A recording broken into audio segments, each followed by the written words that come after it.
It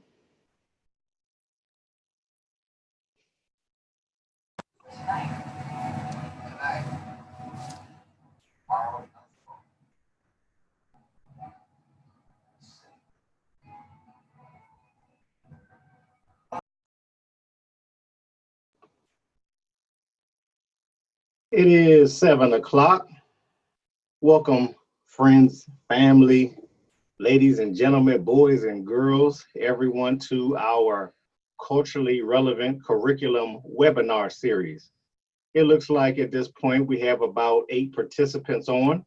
So we're going to give it a few more minutes until we get started. Again, welcome to our webinar series. You are in the right place at the right time. About to get some serious wisdom coming down from on high. 30 plus years of experience. Baba Victor Gibson, retired Detroit Public Schools teacher, is here with us. He's excited, and I'm excited to be here with him.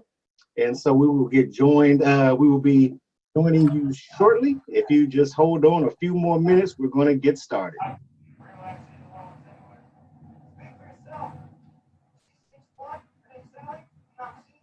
And if you could you mute your sound while you're on?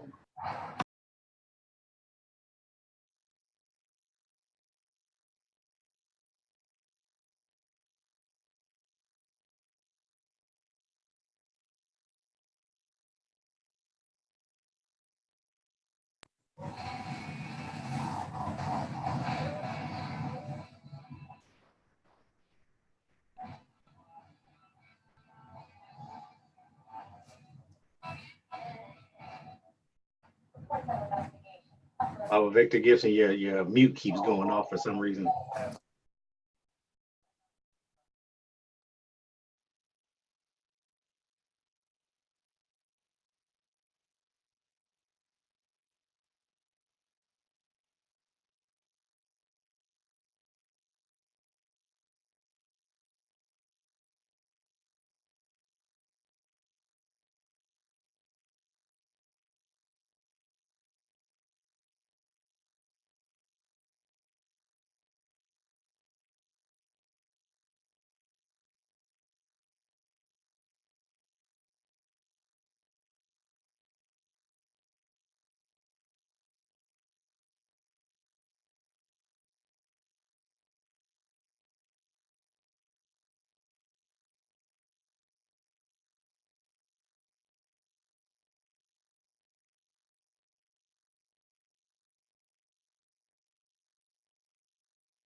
All right, so this is the moment we have all waited for.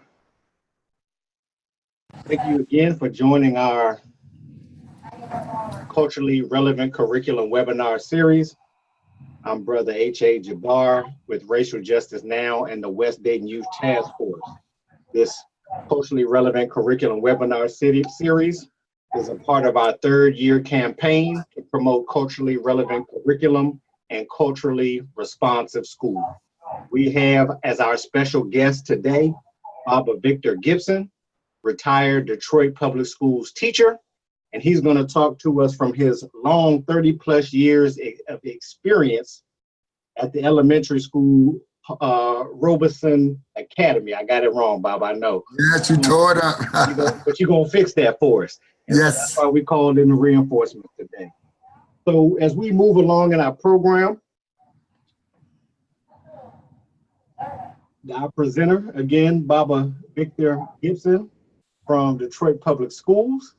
He attended Detroit Public Schools before becoming a dropout, as he says, likes to say, Sidewalk University is where he got his PhD from. Dropped back into formal schooling in 1971, earned his general diploma in Indiana, enrolled in community college before transferring to Morgan State in Maryland, and eventually earned a BA degree in sociology at Wayne State University of Detroit. He also has a master's degree in education from Wayne State University. He's a dedicated educator, and I'm gonna get it right this time, Baba. He began teaching at Malcolm X Academy, Detroit Public School District in 1991. This was the first year 3 African-centered schools were implemented in the district. Paul Robeson and Marcus Garvey Academies were the other 2. He taught first grade there for 7 years, moved ahead to teach 7th graders for 7 years, and then began the process again with first graders. So yes, Black men do teach in elementary school, and we're going to hear from the experience of over 30+ years of a Black teacher in the elementary school. So last 3 years were at Paul Robeson Malcolm X Academy, where the 2 schools were merged during a state takeover. We know that the great city of Detroit has been affected by this new woman that we call a leader in education. I won't say any names. That's our new president elected, or excuse me, appointed as the head of education.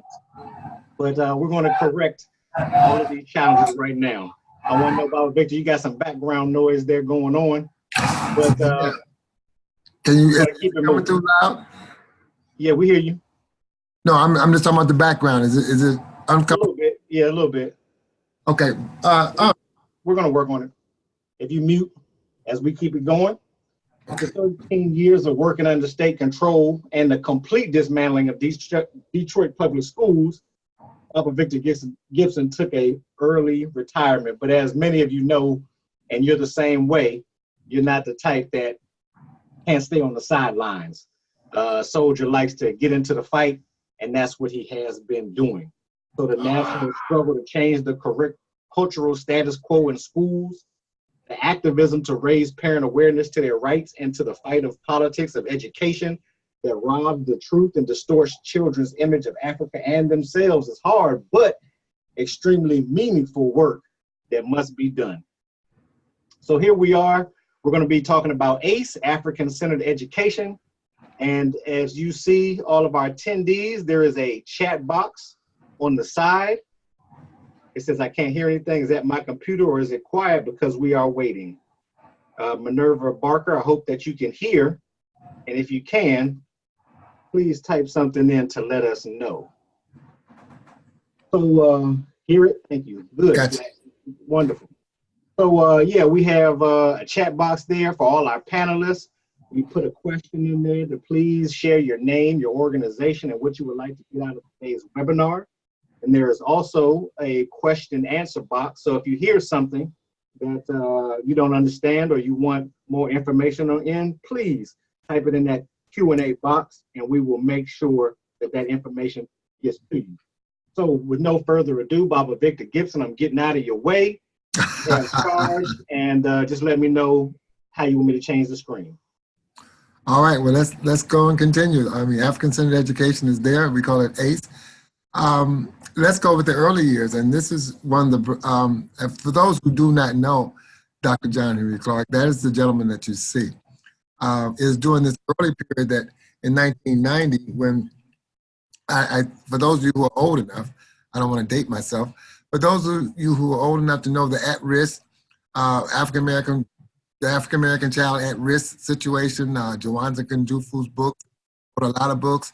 Well, we here in Detroit decided we had to do something more than just read a book and talk about it and strategize on the idea. So it was during this time in 1990 that the community, and I mean the Detroit community, stood up and demanded that we institute what we call a culturally relevant school, a culturally relevant curriculum. And we had to go through hell and high water to get this done. I mean, of course, the system did not want us to undo what they had been trying to maintain since the Brown versus Board. And even before that, before we were even allowed to have an education, was to make sure they controlled the minds of the African American and African American descendants. And so we understood that in order for us to really move forward as a people in this country, that we had to create a system that not just taught and educate. I mean, we can get that, but we also had to have a system